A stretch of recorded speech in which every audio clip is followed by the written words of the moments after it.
tiene el turno para responder los cuestionamientos. Adelante, procuradora. Gracias, señor diputado presidente. Voy a referirme a los diversos cuestionamientos que me han hecho, pero ante todo, pues agradeciendo mucho todas estas intervenciones, todos esos puntos de vista, todas esas inquietudes que nos enriquecen como Procuraduría y que además justifican nuestra labor. En cuanto a lo que hace favor de preguntar la diputada San Juana en relación con los acuerdos conclusivos, a qué problemas nos hemos enfrentado, cuáles han sido las dificultades para firmar estos acuerdos, creo que en general nos ha ido muy bien. Las autoridades fiscales ya buscaban un método a través del cual no todas las diferencias que tienen con el contribuyente se tengan que judicializar. Yo siempre digo que la relación entre fisco y contribuyente es una relación de por vida y la mala noticia pues es que no hay divorcio. No hay divorcio porque el contribuyente va a seguir sujeto necesariamente al fisco. Entonces, con todo respeto lo digo, se necesitaba una terapia de pareja. Y en gran medida la Procuraduría coadyuva en ese aspecto. Entonces, realmente en los acuerdos conclusivos nos ha ido extraordinariamente bien, porque se ha logrado que aquellos, por ejemplo, hay contribuyentes que no retienen algunos meses, no enteran las retenciones. Entonces les cae un aviso del SAT, se vienen al acuerdo conclusivo y lo que hacen es de inmediato regularizarse a través del acuerdo ya con esa certeza. Hay otros contribuyentes que les cae una auditoría, como se dice vulgarmente, y les advierten que tienen depósitos por una X cantidad, 40 millones, 200 millones, y le dicen, a ver, tienes 5,000 depósitos en el año de 2012, justifícame depósito por depósito, cómo está registrado, cuál es la documentación comprobatoria, que demuestre que o son ingresos tuyos o son ingresos de terceros. Para esto las autoridades y los contribuyentes tienen 12 meses, no les da.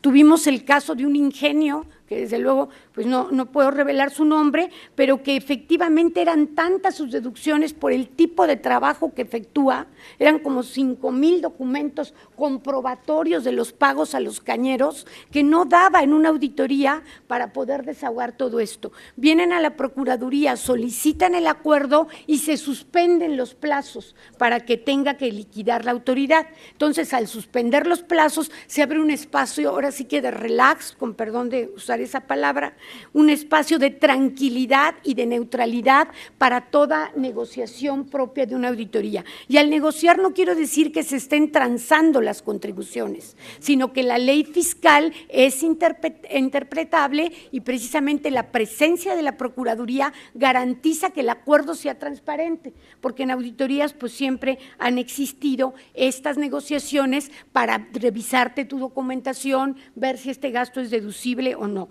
Entonces, creo que en general hasta ahorita los acuerdos han funcionado muy bien, hemos pues tenido noticia de que incluso a la comunidad, algunos miembros de la comunidad internacional ven con mucho interés esta figura que fue criada por ustedes y es un mérito más, me permito comentarlo con todo respeto, de esta legislatura tan fructífera para México.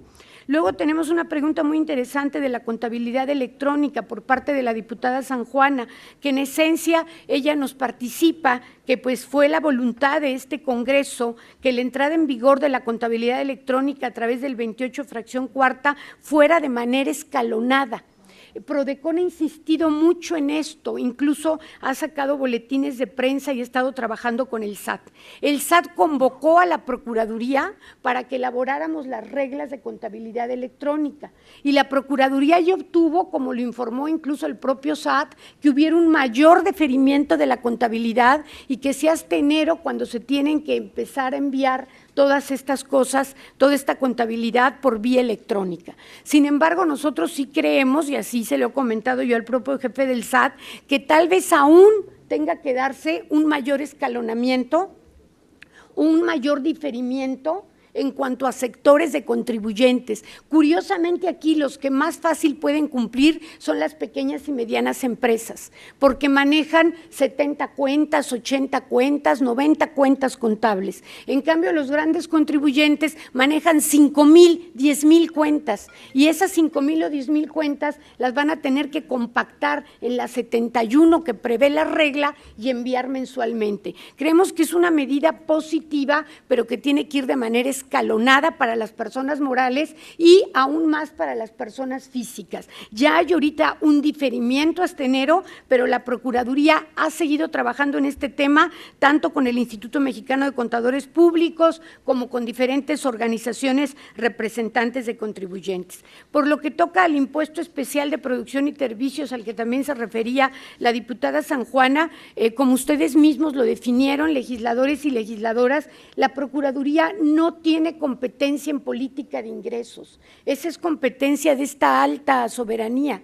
Nosotros únicamente lo que podemos ver es si en las normas fiscales se respetan los derechos de los contribuyentes. Si llegan contribuyentes y han llegado con problemas de IEPS, ya tenemos varios que dicen, oye, mi producto causa o no causa IEPS, quiero una mesa de negociación, los atendemos. El decidir si en la ley de ingresos debe ir etiquetado el destino de lo que se recauda a salud, como ciudadana yo diría sí. Como jurista diría, la Corte ha señalado expresamente, por lo menos hasta ahora en jurisprudencia firme, que es motivo de inconstitucionalidad la etiquetación de un impuesto, porque el impuesto debe ir destinado, es la opinión de la Suprema Corte, en general al gasto público. Después, valoro mucho también las expresiones del diputado Samperio en relación con el trabajo de esta Procuraduría y de su servidora, y atiendo el tema que él nos comenta, que es un tema muy sensible a los contribuyentes, que son los embargos en cuentas bancarias. Como ustedes saben, también esta legislatura, a propuesta de Prodecon, que después fue retomada por el propio titular del Ejecutivo, creó un nuevo protocolo para todo lo que es embargos en cuentas bancarias y ha estado funcionando mejor. Las quejas en este aspecto han disminuido bastante. Sin embargo, sí queremos decirles que esta medida es tan trascendente para el contribuyente que cuando se trata de un mero aseguramiento precautorio, la Corte ya lo declaró inconstitucional.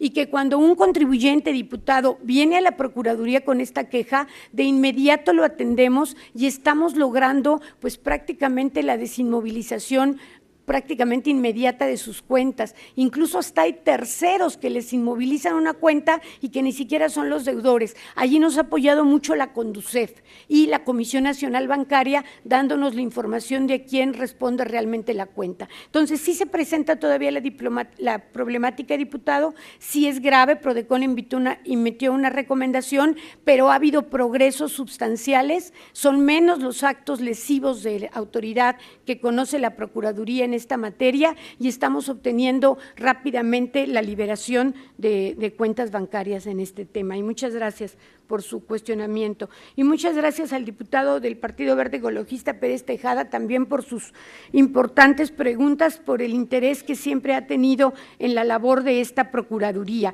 Efectivamente, hemos estado trabajando, señor diputado, muy de cerca con el sector maquilador y con el sector manufacturero. Un primer problema en el que incluso ellos comparecieron en el procedimiento fue el del retraso en devoluciones de IVA. Para emitir esta recomendación sistémica que figura en nuestra página, emplazamos al Consejo Coordinador Empresarial, emplazamos a diversos contribuyentes del sector agropecuario, emplazamos a INMEX, emplazamos a Coparmex, a Concamín, emplazamos desde luego también a la Concanaco, y todos, no hubo uno que no dijera que no hay una problemática sistémica en materia de devolución de IVA. Lo que se le da a la industria maquiladora, como usted lo ha dicho con toda exactitud, es que ya se puede empezar a certificar para que el año que entre en vigor la tasa general de IVA en las importaciones temporales cuenta con esta certificación. Prodecon ha estado estudiando la regla y sinceramente en una opinión preliminar, porque emitiremos una opinión obviamente a través de nuestras recomendaciones, consideremos que es una regla muy compleja, que pide muchísimos requisitos. Sin embargo, sí lo digo directamente, hasta ahorita no ha habido ninguna queja. ¿Por qué no ha habido ninguna queja? Pues porque todavía realmente no entra en vigor el impacto de que el IVA se causa en las importaciones temporales. Por eso tampoco hemos tenido quejas de contribuyentes que dicen, oye, mis deducciones personales exceden del 10% de mis ingresos, ¿cómo es posible que ya no pueda deducirme? No las hemos tenido porque se presentarán hasta fin de año cuando haya, hasta el año que entra cuando haya las declaraciones anuales, pero sí hemos estado en contacto permanente con la industria maquiladora y sobre todo en relación con este programa de certificación que, diputado, vemos que avanza lento, todavía un un gran número de maquiladoras no han logrado certificarse y realmente si no se certifican, pues van a entrar en un problema que las puede llevar hasta una inviabilidad, con todo respeto, financiera y económica. Y como usted lo señala y lo han dicho varios diputadas y diputados, sí hace falta más difusión a la Procuraduría. Hemos empleado todo el presupuesto que ustedes tuvieron a bien destinar este año, hemos tenido anuncios de televisión, Cine Minuto, sin embargo no tenemos todavía accesos a tiempos oficiales. Eso sería algo para nosotros extraordinario y es poco lo que podemos difundir. También confiamos mucho en el voz a voz del ciudadano, en que cuando a un ciudadano o ciudadana le va bien, pues pasa la voz y hacemos todo el mayor esfuerzo por irnos difundiendo cada vez más. Ahora, en relación con los amparos que promovemos y que solo, pues desde luego, apoyan o protegen a aquellos a los cuales los obtienen, nosotros quisiéramos proponer de una manera muy respetuosa, más que proponer, comentar que sería extraordinario que el defensor de los contribuyentes de México tuviera la posibilidad de hacer acciones colectivas, que nos llegue un contribuyente que es franquiciatario y que no lo dejan entrar al RIF. En lugar de promoverle la acción a Juan Pérez, que tiene la franquicia Mi Alegría, estoy inventando, podríamos promover el amparo a todos los franquiciatarios que quisieran incorporarse al régimen y que no pudieran hacerlo porque están fuera. Entonces, creo que un defensor de contribuyentes podría mejorar sus facultades para apoyarlos a través de acciones colectivas. Muchas gracias, diputado Pérez Tejada. Y luego me hago cargo de las preguntas y de los comentarios que mucho agradezco, igual que las preguntas del diputado Silvano Blanco. Ay, diputado, ¿qué le puedo decir? Las grandes empresas deben pagar. Y, diputado, me atrevo a decir, porque es del dominio público, que el día de ayer se conoció la noticia de que una gran empresa, no quiero mencionar su nombre, pero es del dominio público, a nivel internacional está siendo investigada por la Comisión Europea por la serie de planeaciones financieras que hace una de las empresas más fuertes del mundo para no pagar impuestos en ningún lado. Sin embargo, yo sí observo, y lo digo con toda claridad, que la administración del SAT, en concreto la de grandes contribuyentes, está haciendo esfuerzos sin precedentes en tratar de obtener una tasa efectiva de tributación. Hay una gran empresa que incluso salió en un trascendido de un medio de comunicación que tampoco quiero mencionar, el día de antier, es una gran empresa que se parece a la otra, o sea, está en todo el mundo y en ningún lado está dejando una tasa real de tributación. Lo que está buscando la Administración de Grandes Contribuyentes, esto lo sabe Prodecon por los acuerdos conclusivos, porque cuando el gran contribuyente ve que ya le van a exigir que pague alguna proporción real de sus ingresos, porque hay contribuyentes que ganan miles de millones y no pagan más que 20 centavos por peso o menos que 20 centavos por peso. Entonces, lo que están haciendo algunos, yo creo que es bueno venirse al acuerdo conclusivo para que allí ya se comprometan a tributar. Y tenemos así, por eso nos hemos enterado de estos esfuerzos, porque estas grandes multinacionales paguen realmente una tasa. Y esto lo confronto rápidamente. En una forma muy rápida, sí quiero referirme a gente muy vulnerable, que yo quisiera también pedir pues el apoyo de esta legislatura, y sé que son aquellas personas que cumplen 60 o 65 años de la tercera edad y retiran sus cuentas de su Afore. Pero estas personas ni siquiera cotizaron 1,250 semanas. Entonces, como no cotizaron 1,250 semanas, no tienen derecho ni a la mínima garantizada. Por ejemplo, una persona que salió de la vida laboral a los 50 años, porque en este país a los 50 años ya para la vida laboral eres viejo. Nunca te pudiste volver a integrar al mercado laboral formal. Te esperas a cumplir 60 o 65 años según tu plan de pensión para retirar tus escasos recursos del Afore. Retiran aproximadamente entre 70,000 y 600,000 pesos, un poco, 500,000 pesos. ¿Y qué creen que, bueno, no que creen, perdónenme que me dedique hacia ustedes, pues un tema que me apasiona? Los mandan a capítulo de otros ingresos, capítulo 9 del título 4, y les retienen 20% sobre el ahorro de su vida, incluyendo las aportaciones que ya pagaron impuesto, porque fueron las aportaciones de ellos mismos y las del patrón, que no pagan impuesto porque se basan pues en el contrato laboral, en el pacto social del artículo 123 constitucional. Hemos insistido para que se exprese pues alguna reforma, algún decreto, alguna miscelánea que pueda apoyar a estas gentes. Solamente para un ejemplo, tuvimos el caso de una persona de aproximadamente 80 años que obtuvo un amparo de Prodecon para que el SAT le devolviera 1,980 pesos. ¿Sí? Todavía cuando obtuvo el amparo se tardó un poco en regresarle el SAT y yo le dije al propio Aristóteles Núñez, que tiene mucha sensibilidad social, le dije, oye, ¿cómo es posible que hagas esto? No, dice, de inmediato destrabo la devolución y le fue regresado su dinero, pero esto lo digo para ilustrar el nivel de necesidad de estas personas que están esperando 1,980 pesos. Y bueno, a mí me parece excesivo que les descuenten el 20%. Y para acabar con esta parte, con todo respeto para esta dignísima Comisión de Hacienda, quiero comentarles que tienen ustedes en sus manos la invitación para que nos acompañen a un evento con un escritor griego que se llama Petrus Márkaris y que precisamente él señala en su libro Liquidación Final, es un escritor muy exitoso, que la culpa de la crisis griega es precisamente que los grandes contribuyentes no contribuyan con la tasa que les corresponde. Y incluso surge en su libro un vengador anónimo, que es el recaudador nacional, que les da 5 días a los grandes contribuyentes para que paguen, los investiga, tú pagaste, qué sé yo, 3,000 euros y debes 3 millones de euros, y si no los pagas se procederá a la liquidación final. Viene el escritor griego, viene Petrus Márkaris, a invitación de Paco Ignacio Taibo y la Procuraduría aprovechó eso para invitarlo y vamos a comentar en la mesa el jefe del Servicio de Administración Tributaria y su servidora. Entonces, pues mucho apreciaría esta Procuraduría, está ahí, es el 15 de octubre, 6 de la tarde. Este tema que sí es, yo creo que es de interés no nada más de México, sino de la comunidad internacional.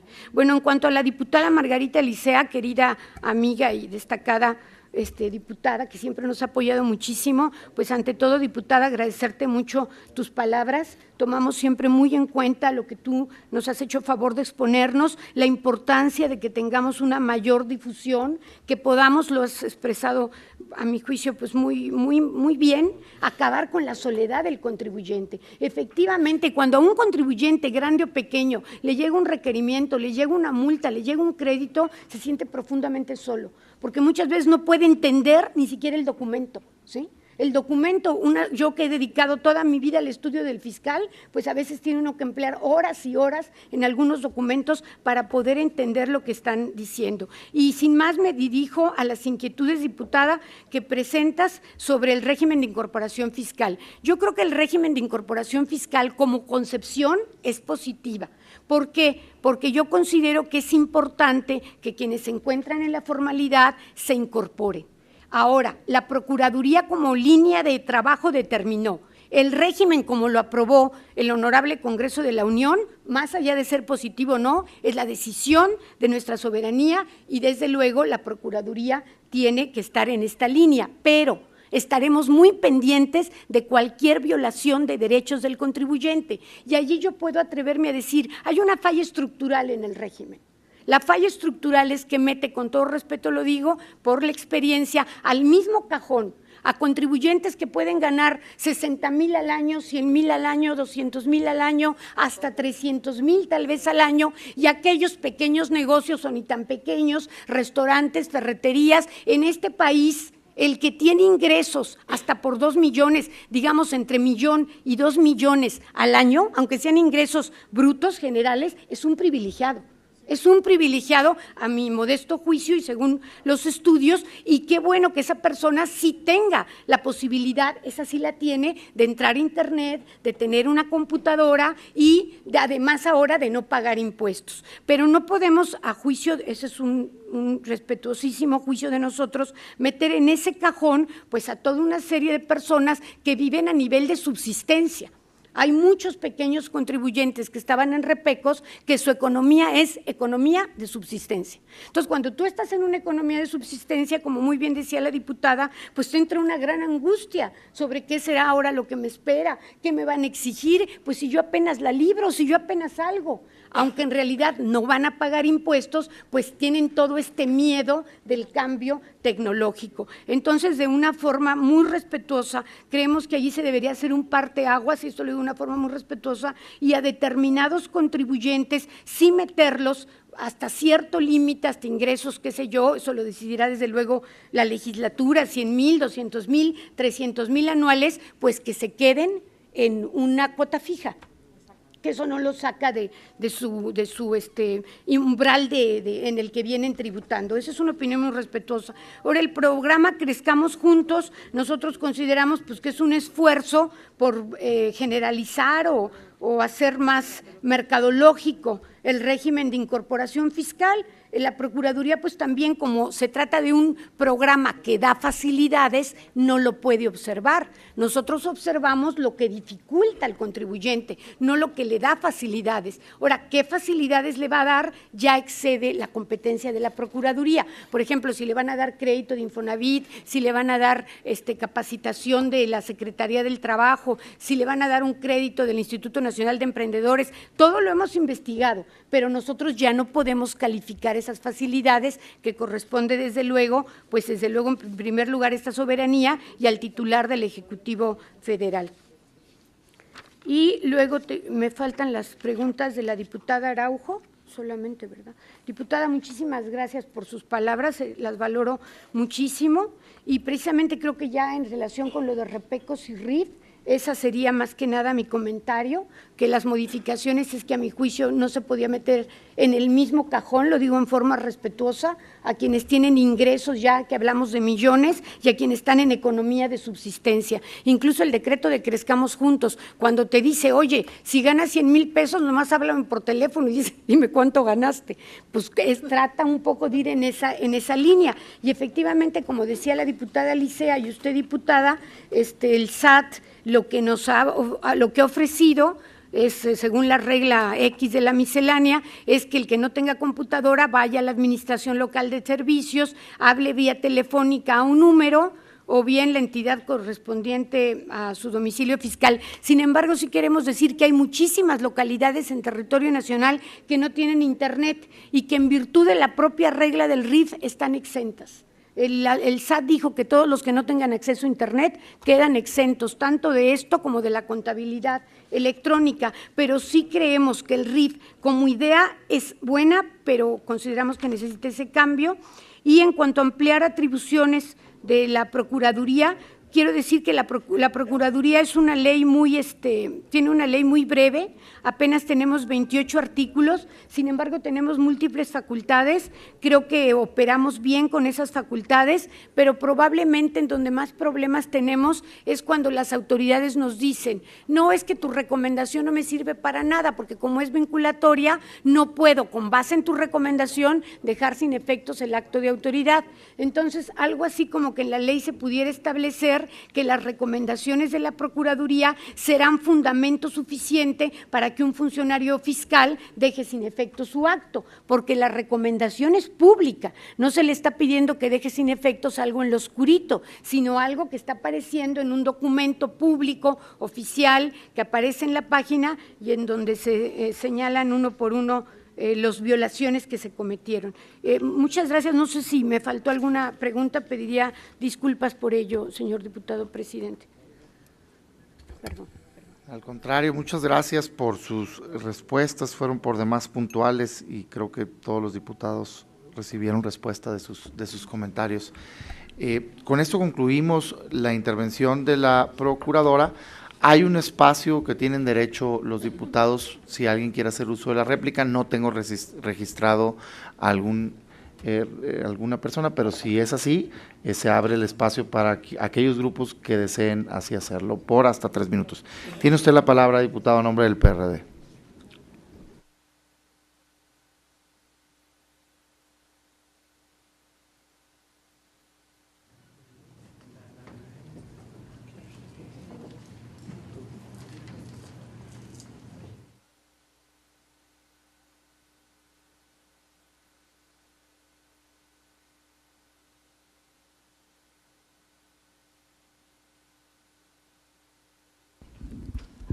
Bueno, presidente, agradecerte el espacio. Igualmente, Procuradora, digo, nuevamente reiteramos el esfuerzo que está haciendo usted ahí, y hay algunos comentarios muy pertinentes que esperemos que haya a disposición de todos los grupos parlamentarios para efecto de poder respaldar más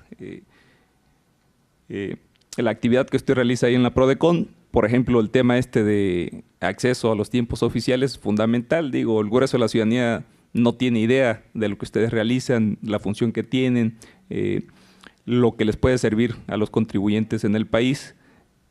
Creo que valdría la pena de manera conjunta promover una iniciativa en ese sentido. Yo estoy convencido que todos los partidos políticos se van a comprometer a respaldarla en eso. Y bueno, también señalar lo siguiente. Usted decía que en el caso de estas empresas transnacionales que efectivamente se dedican a pagar menos impuestos en el país a donde llegan, nosotros nos referimos a estas, pero también a las grandes empresas nacionales.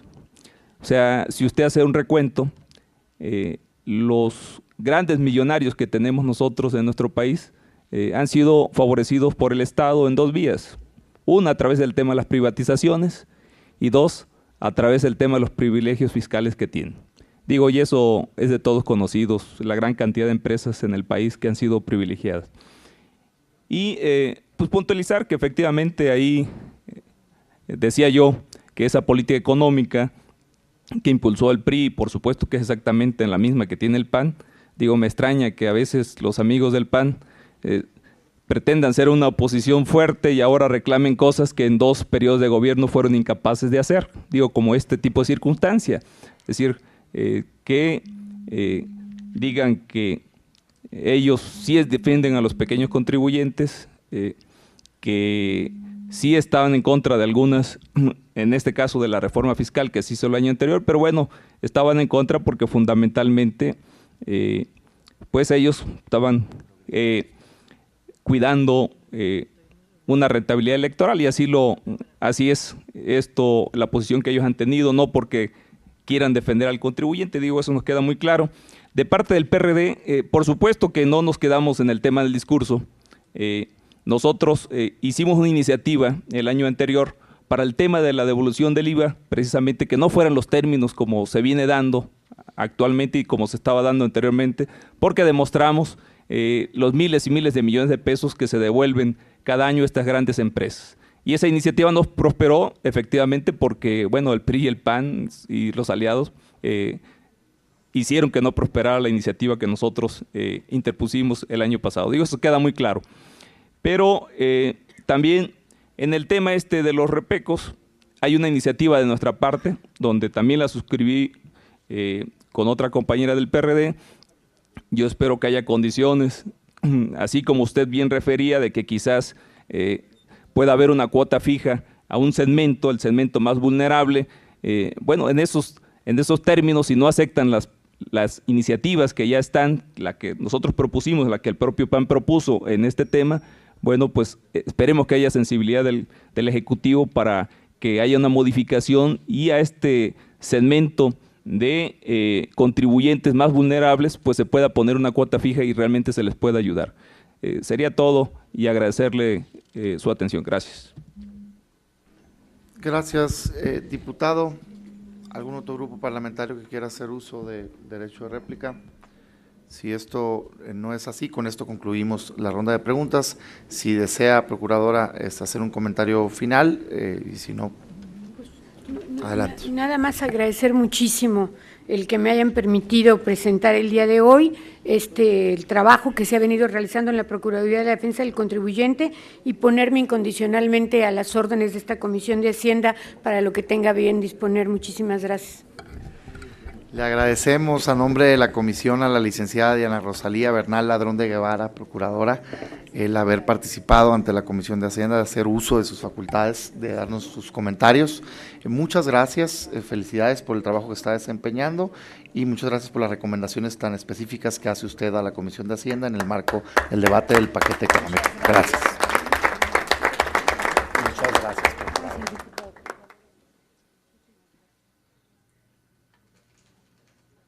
Despedimos a la Sí, por supuesto que está invitada a quedarse si así lo desea, pero sabemos que tiene múltiples ocupaciones, ¿verdad?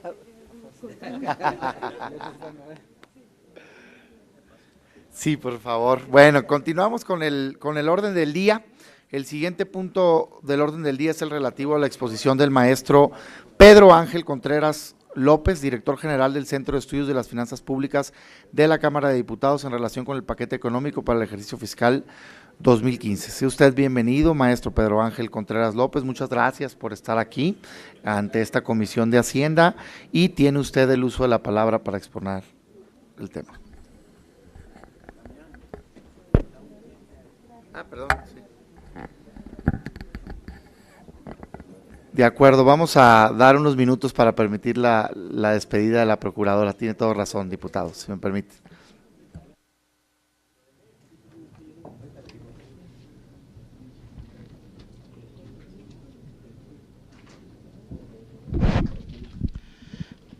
Estamos transmitiendo para ustedes la reunión de la Comisión de Hacienda y Crédito Público en la Cámara de Diputados. Ha concluido ya la intervención de la licenciada Diana Rosalía Bernal Ladrón de Guevara, procuradora de la defensa del contribuyente. Hay que recordar que estas reuniones se desarrollan en el marco de la revisión del análisis del paquete económico para el año 2015. Se ha hecho un balance de la experiencia de la Procuraduría de Protección del Contribuyente en relación precisamente con las modificaciones que se han llevado a cabo al marco jurídico y los retos que en sí se enfrentan, y por supuesto el aspecto del desconocimiento por parte de la mayoría de las personas en relación a la forma, a la manera en que se está ajustando el pago de impuestos en nuestro país. A continuación se estará procediendo en este proceso de revisión de análisis en torno a este paquete económico. Espera la participación del maestro Pedro Ángel Contreras López.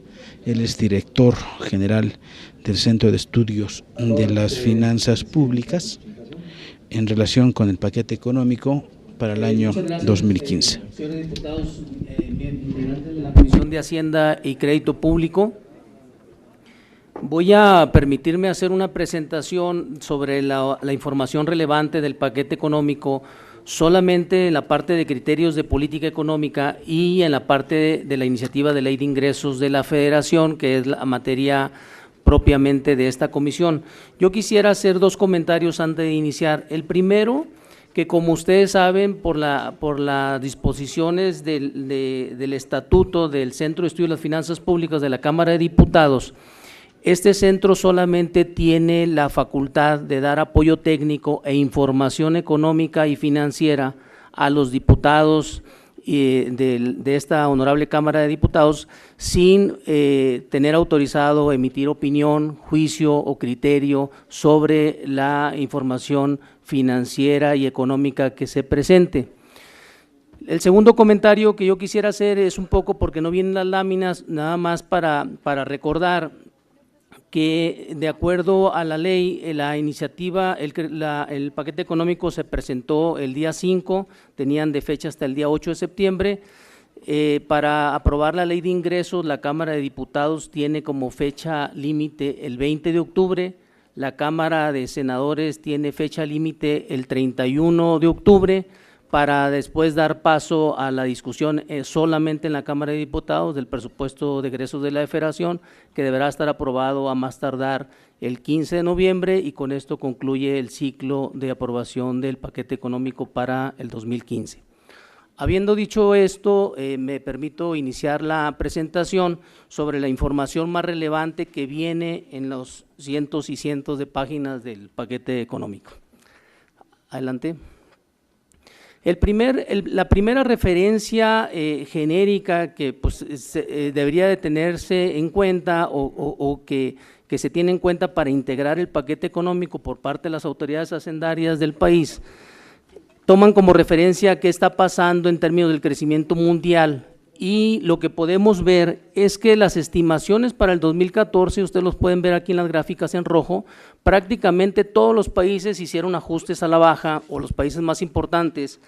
obviamente todas las economías avanzadas, la zona del euro, con la única excepción del Japón, que tuvo un ajuste hacia la alza. Sin embargo, en términos de las perspectivas para el 2015, prácticamente la mitad de las economías están haciendo ajuste a la alza para efecto de crecimiento económico.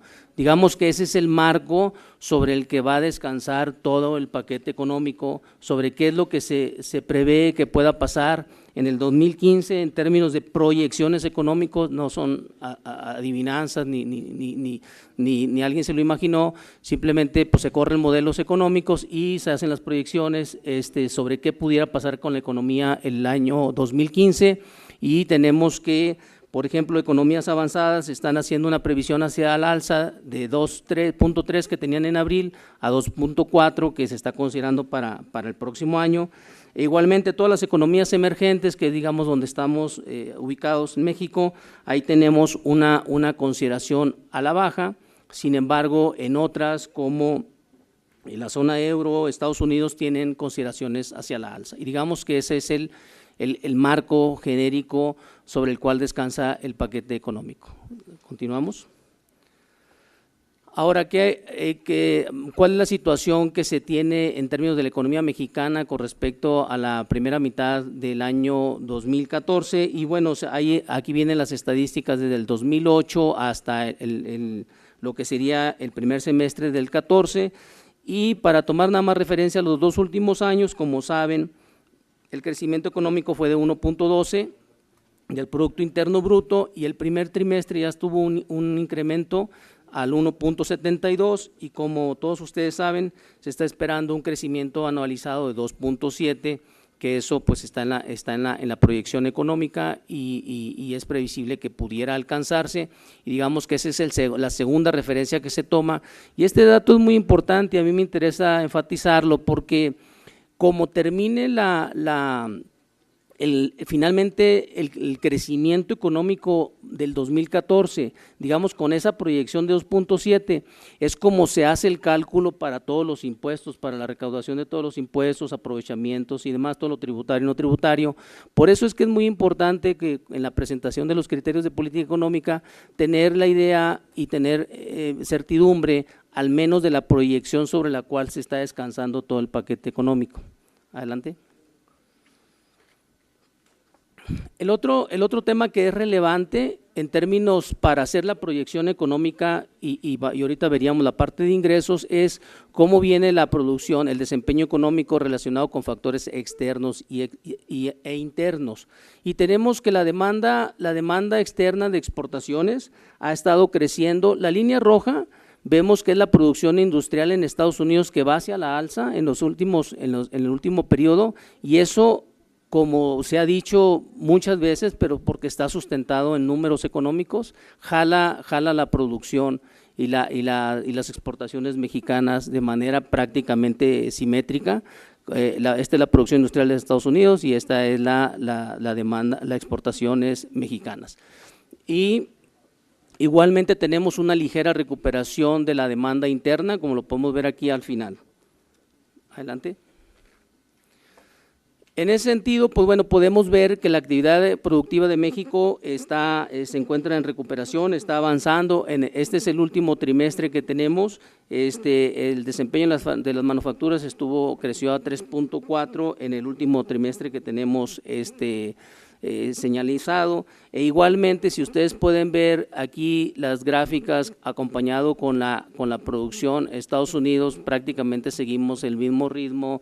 Se hunde la producción de Estados Unidos, se hunde la de México, y se levanta la de Estados Unidos, se levanta la de México. Llevamos un comportamiento muy en paralelo a lo que está sucediendo en los Estados Unidos en términos económicos. Adelante. Y esto, bueno, pues esta ligera recuperación que vimos en el último trimestre, pues también está impactando el mercado laboral. Como vemos, el empleo formal tiene un crecimiento en los últimos trimestres hacia el alza, e igualmente la medición de la economía informal está teniendo una ligera recuperación, una reducción, perdón, al contrario, en los últimos trimestres, derivado de lo que señalábamos hace unos minutos. Adelante. Y bueno, y obviamente esto impacta de manera directa el crecimiento del empleo informal y la línea de reducción de la informalidad para efecto de aumentar la cobertura de seguridad social, que el porcentaje de personas ocupadas con acceso a instituciones de salud ha ido creciendo y actualmente lo tenemos en 37.4. Adelante.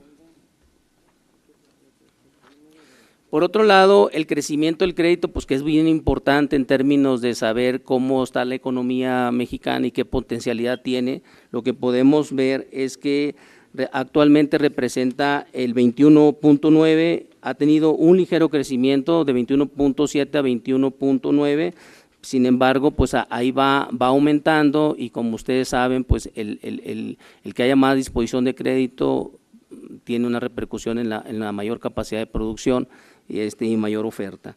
Y por otro lado, el Banco de México bajó recientemente la tasa de interés y eso pues facilita también el crecimiento de la tasa de crédito.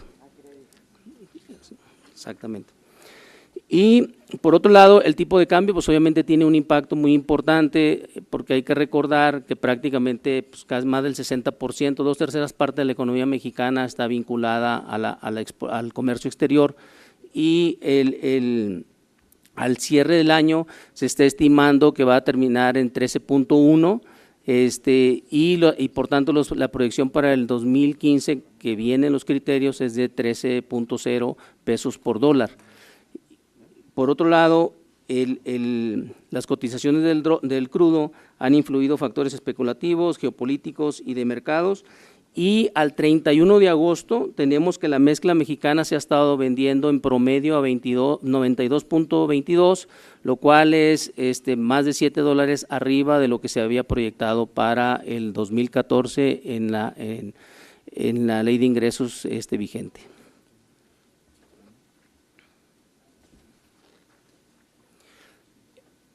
Finalmente, en la parte de criterios de política económica, tenemos que las expectativas de crecimiento, las fuentes de crecimiento más importantes es el consumo y las exportaciones son las que van a jalar la parte de, o eso es lo que se espera, lo que va a jalar el crecimiento de la economía mexicana en el 2015 y la tasa estimada de crecimiento que se les está presentando en el paquete económico es una tasa de 3.7 para el año 2015.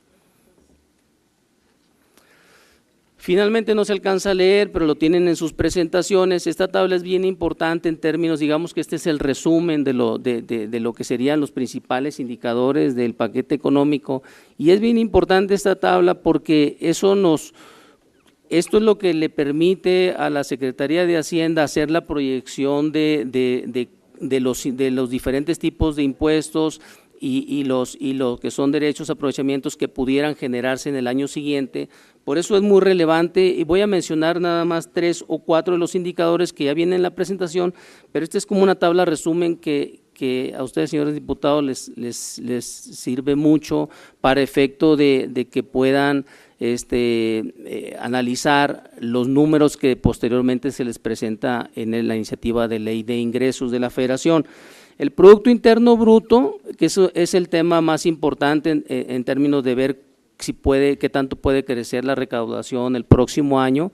Se tiene estimado que la economía este año va a terminar en 2.7 y el próximo año va a incrementarse a 3.7. El crecimiento del Producto Interno Bruto. Por otro lado, la inflación que está cerrando a 3.9 o se espera que va a cerrar a 3.9 ahora en diciembre del 14, para el próximo año la estimación que tiene la Secretaría de Hacienda, de acuerdo a los cálculos que se realizan, va a ser de 3.0 la tasa de inflación esperada. Y el otro tema que es muy importante es en términos del balance fiscal, lo que se estima en la parte del balance tradicional es que va a ser menos 1% del PIB, que es digamos el déficit, y ya sumándole la inversión es de 3.5 del Producto Interno Bruto. Finalmente menciono que se espera se espera en esta estimación que se tiene que el crecimiento, la producción de Estados Unidos va a ser de 3.7 el año que entra, aunque debo mencionar como información adicional que la información que se está generando en Estados Unidos en las últimas semanas es que la economía viene mucho más fuerte de lo que se había estimado por mucha gente, que incluso el último trimestre lo tuvieron, el cálculo más optimista, que era 4.2, quedó abajo, porque realmente ya la última, ellos hacen 3 cálculos, fue de 4.6 en el trimestre. Entonces, la economía de Estados Unidos, la verdad, viene mucho más fuerte de lo que mucha gente había pensado, y probablemente eso tenga un impacto, porque si vimos las gráficas, cuando sube la producción industrial de Estados Unidos, la producción nuestra también sube de manera inmediata. O sea, nosotros vamos jalados, debo decirlo, numéricamente y económicamente por la economía de los Estados Unidos prácticamente de manera simétrica. Con esto concluye la parte de criterios de política económica, y yo debo reiterarlo, algo que ustedes conocen, pero como lo hago como comentario de ayuda de memoria, es que estos números como tales son fundamentales para lo que posteriormente se vota ya prácticamente por ustedes y por el Pleno, en términos de que son los números que ayudan a sustentar cuál es la recaudación probable en la ley de ingresos de la Federación, y que luego tiene una repercusión en cuánto es lo que se puede gastar en el presupuesto de ingresos de la Federación. Por eso es muy importante la tasa de crecimiento, la inflación, cómo viene la producción industrial de Estados Unidos, porque eso nos da, con esos números es como se hace el cálculo de lo que viene para el 2015, y es, digamos, que el sustento de toda la proyección económica que realiza la Secretaría de Hacienda. Y paso al segundo tema y último, que es un tema que es la parte fundamental de esta comisión en términos de este proceso legislativo del paquete económico, que es la iniciativa de ley de ingresos de la Federación 2015. Y quisiera señalar algunos puntos que considero y en el centro consideramos que es relevante transmitirlo como apoyo técnico e información para ustedes, señores diputados. La primera es que la estructura de la ley de ingresos de la Federación del 2014 con respecto a la 2015 tiene un cambio que es importante, que es en términos de que las obligaciones de Pemex como tal desaparecen de la estructura como tal, por razones que comentaremos más adelante. Entonces, el artículo 7, que es donde venían las obligaciones de Pemex, ya no están en esta estructura, digamos, el esqueleto de la ley de ingresos, de la iniciativa de ley de ingresos de la Federación, por razones que ustedes saben derivados de la reforma energética, y que en términos técnicos comentaremos en las siguientes láminas. Adelante. Los ingresos de la Federación, la nueva estructura de los ingresos públicos, y aquí lo que viene en rojo y que está también en sus presentaciones, no sé si todas se dieron en color, pero bueno, es en esta parte. Yo creo que nomás las del presidente.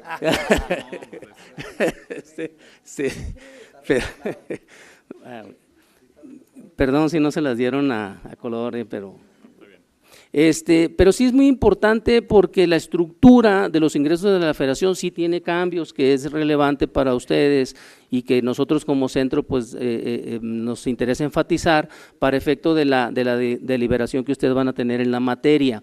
En términos de los ingresos del gobierno federal, porque no alcanzo a leer hasta allá, se agregó, como ustedes saben, un impuesto por la actividad de exploración y extracción de hidrocarburos. Creo que aquí hay hay un error, pero es exploración y extracción de hidrocarburos. Ese, como saben, es un impuesto que se creó en la ley de ingresos de hidrocarburos. Este es un nuevo impuesto que ahorita podemos mencionar cuánto viene considerado para ese impuesto. No se adelanten tanto.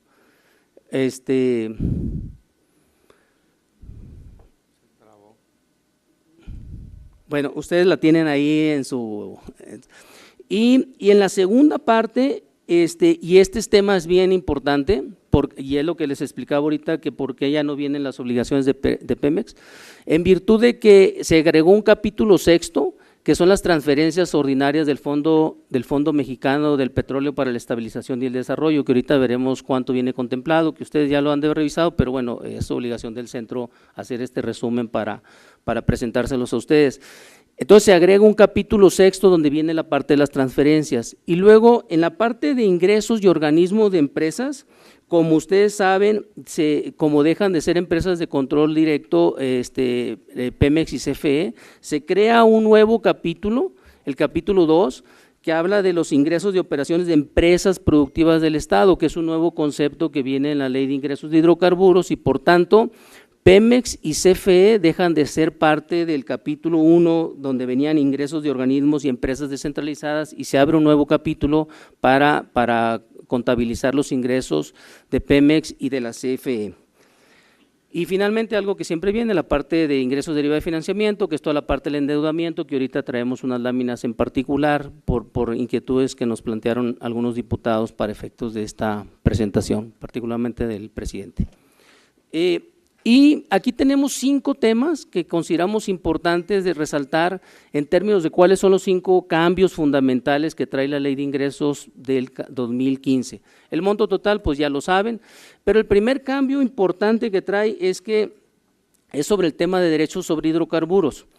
Estos son eliminados a partir de la reforma energética, porque a partir de 2015 se establece que se transferirán los recursos petroleros asociados a los contratos y las asignaciones, que es todos los conceptos que vienen en la Ley de Ingresos de Hidrocarburos, mediante el Fondo Mexicano del Petróleo para la Estabilización y el Desarrollo, que ese es un tema que traemos un poquito más detallado adelante, pero bueno, este es el primer cambio fundamental que trae la Ley de Ingresos de la Federación. Segundo cambio importante, se abre el capítulo de empresas productivas del Estado, y la Ley de Ingresos, la iniciativa de Ley de Ingresos de la Federación 2015 reconoce los ingresos de operación de Pemex y CFE como empresas productivas del Estado, a diferencia de la Ley de Ingresos del 2014 en la que se registraron como ingresos de entidades paraestatales y empresariales. Tercer cambio importante, se incorpora el nuevo impuesto por la exploración y extracción de hidrocarburos, aquí sí viene bien. A partir del 2015 se prevé que los contratistas y asignatarios paguen este impuesto. Al final traemos una tabla para mencionar ese tema.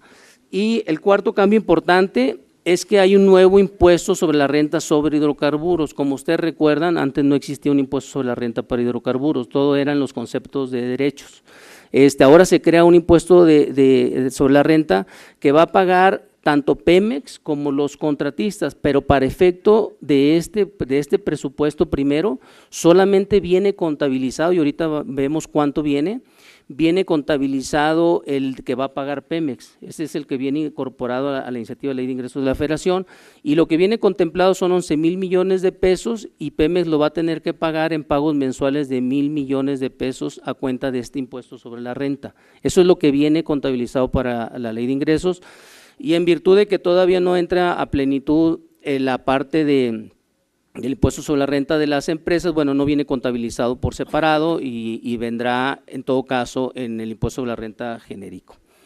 Y finalmente viene el otro cambio es el nuevo concepto de dividendo estatal, que en este caso simplemente no viene porque se va a empezar a cobrar a partir del 16, pero es un nuevo concepto para la Ley de Ingresos de la Federación a partir del 2015. Estos son los 5 cambios fundamentales que trae la Ley de Ingresos.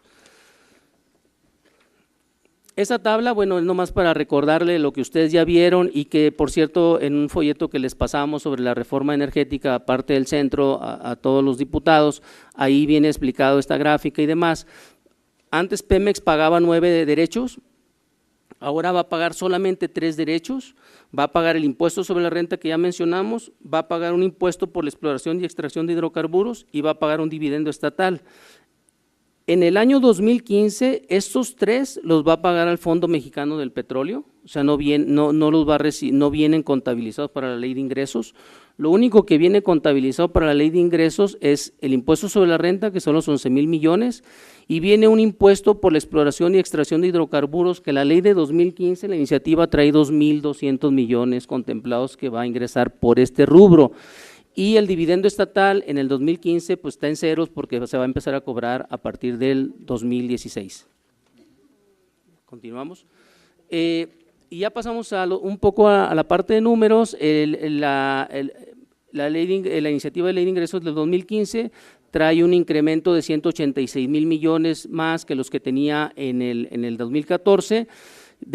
Nomás me interesa resaltar que como viene la iniciativa, está contemplando que por ingresos petroleros se van a obtener menos 49,000 millones de pesos, y esto va a ser compensado por ingresos tributarios y por otro tipo de impuestos que ahorita los detallamos más adelante, pero esto es muy relevante que lo puedan ustedes observar y pues para la parte de su deliberación.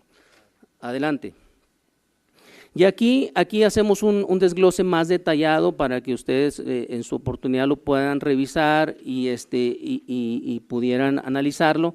En el 2014 se ingresaron, y por ingresos petroleros, 462,000 y tantos millones de pesos, y en el 2015 se estiman solamente 438,000. De eso nos va a dar 8.3% menos real de crecimiento en ingresos petroleros, que es lo que les mencionaba hace algunos minutos. Y este tema creo que es muy importante porque este es un tema nuevo, para todos, digo, para Hacienda y para el Legislativo y para nosotros como centro, porque es la parte de derechos. ¿Cuánto viene contemplado de derecho? Acuérdense que señores diputados, que en el 14 y hacia atrás se pagaban 9 derechos, que daba un monto que se estimó que podía ser el 4.7 del PIB, que en el año 2014 representó 785,833 millones. Sin embargo, de acuerdo a las estimaciones de producción, el tipo de paridad que viene contemplado para el próximo año y otros factores, se viene contemplado, la propuesta que envió la Secretaría de Hacienda a este honorable Congreso, es que solamente el Fondo Mexicano del Petróleo, en lugar de 4.7, va a aportar 760,466 millones, esto quiere decir 7.7% real menos, quiere decir que el 4.7 del PIB no se va a alcanzar, al menos en la estimación o en la propuesta, en la iniciativa de ley de ingresos que se presentó a esta honorable Cámara de Diputados. Adelante. Adelante. Y bueno, aquí ya ven, hay un desglose más preciso de los tributarios no petroleros. Tenemos la parte de IVA, la parte de impuestos sobre la renta y la parte de IEPS y demás, y esto nos va a dar 7% más real de crecimiento para efecto de compensar lo que que baja en ingresos petroleros, y aquí viene desglosado y está en sus presentaciones también cómo va a crecer cada tipo de impuestos para el próximo año y dar un global de 7.0% real de incremento.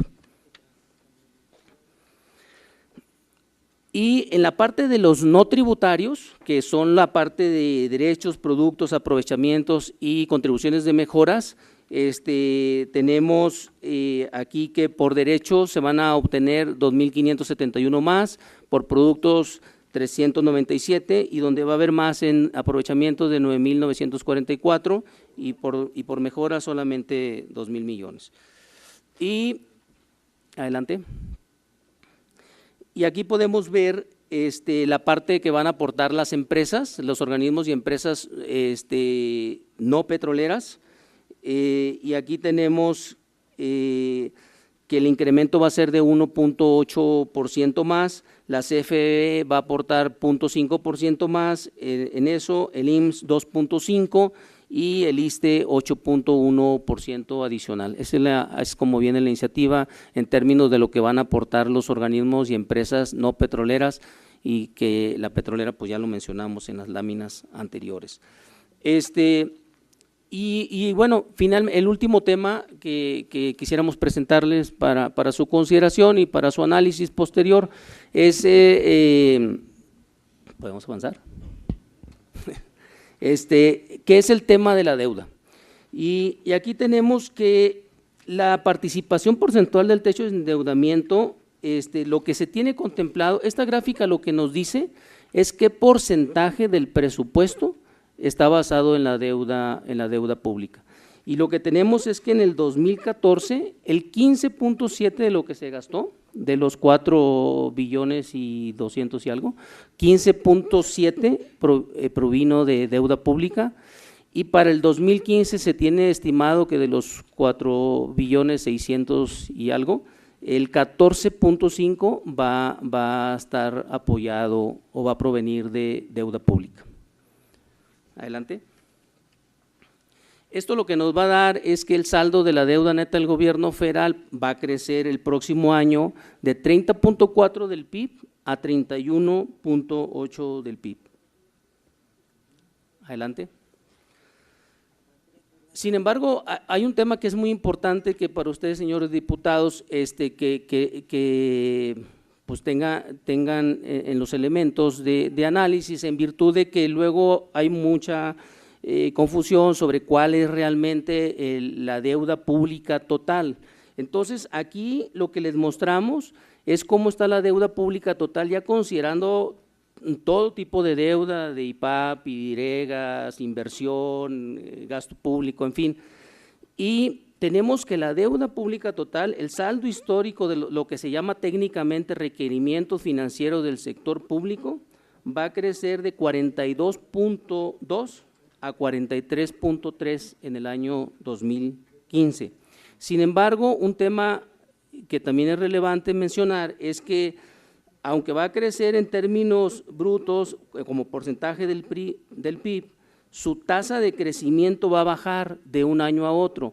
El año 2014 creció en los requerimientos en 7.29 y el año 2015 se estima que crezcan en 6.35. Que ya es todo, requerimientos financieros es todo.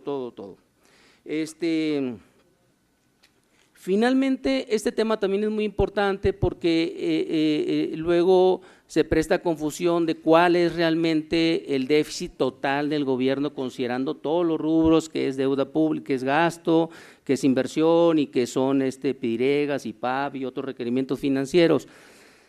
Y para el año 2015 va a cerrar en 4.0 del PIB.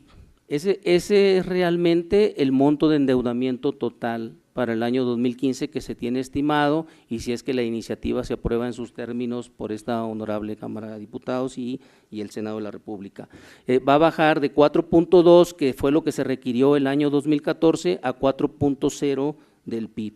Esa es la evolución de los requerimientos financieros totales, es lo que luego se menciona de que hay deuda que no está mencionada. La verdad sí está mencionada, lo que pasa es que técnicamente se le llama requerimientos financieros del sector público. Por eso es que luego no queda claro que realmente esto es todo lo que se pide de financiamiento.